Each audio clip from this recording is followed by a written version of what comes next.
जय श्री कृष्ण। जीवन का क्षेत्र कोई भी हो, यदि विजयी होना है तो सबसे महत्वपूर्ण बात होती है कि हमारे शब्द कैसे हैं।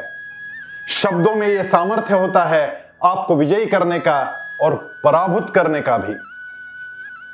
मुझे याद है, हमारा पुराना घर बाजार में था और उस बाजार में दो साड़ियों की दुकानें थी। एक बहुत चलती थी और एक बिल्कुल भी नहीं चलती थी।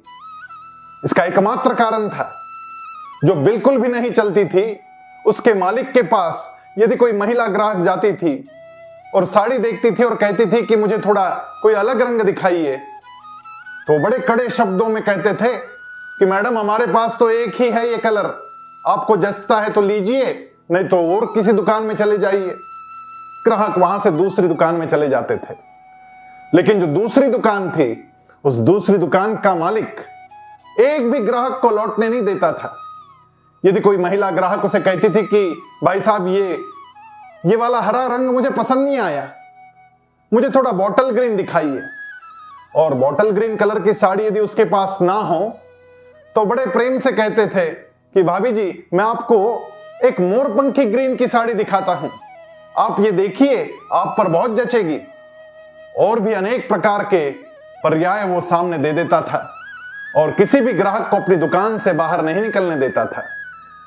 यही कारण था कि उसकी दुकान बहुत चलती थी। हमारे शब्द आलपिन की तरह होते हैं। आलपिन जैसे गुब्बारों को फोड़ देती है, उसी प्रकार दूसरों के मन के गुब्बारे फोड़ने का काम हमारी ये जिह्वा करती है।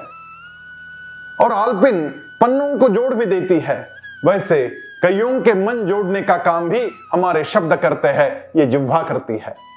और इसलिए भगवान श्री कृष्ण भगवद गीता में कहते हैं, श्रोत्रादीन इंद्रियाण्यग्ने संयमाग्निश जुह्वति शब्दादीन विषयानन्य इंद्रियाग्निश जुह्वति। हमारे श्रोत्र आदि सारी जो पंचेंद्रियां हैं उनको संयम की अग्नि में हवन कर देना चाहिए। और फिर आगे भगवान कहते हैं कि शब्दादीन विषयानन्य, अनेक विषय है लेकिन भगवान शब्द पर जोर देते हैं। शब्दादीन विषयानन्य इंद्रियाग्निश जुह्वति, वो तो इंद्रियों के ऊपर ही उसका हवन कर देना चाहिए, जला देने चाहिए। यदि गलत कोई शब्द जिह्वा पे आता है तो वहीं पर वो जल जाना चाहिए, बाहर ही नहीं निकले तो फिर विजय का मार्ग प्रशस्त हो जाता है। एक राजा अपने दल बल के साथ जंगल में शिकार करने गया।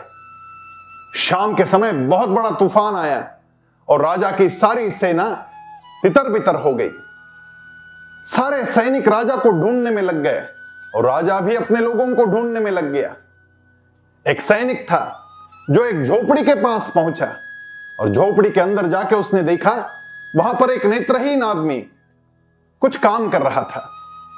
बैरागी था, साधु था, फकीर था।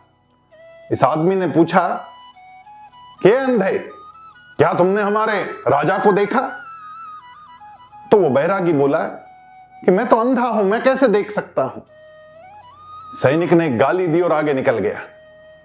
थोड़ी देर बाद वहां सरदार पहुंचा और सरदार ने यही प्रश्न उस दृष्टिहीन आदमी से पूछा, क्या बाबा जी आपने हमारे राजा को देखा? उस बैरागी ने कहा कि नहीं, मैं तो दृष्टिहीन हूं, मैं कैसे देख सकता हूं। वो सरदार आगे चला गया और फिर प्रधान वहां जाके पहुंचा। प्रधान ने कहा, हे महात्मन, क्या आपने हमारे राजा को देखा? उस बैरागी ने कहा कि नहीं, मैं तो दृष्टिहीन हूं, मैं कैसे देखूंगा। और थोड़ी देर बाद स्वयं राजा ही वहां पहुंचा। राजा ने पूछा, सूरदास जी आपने हमारे लोगों को देखा? तो उस फकीर ने, उस सन्यासी ने राजा को अंदर बुलाया। कहा, है राजन आओ अंदर।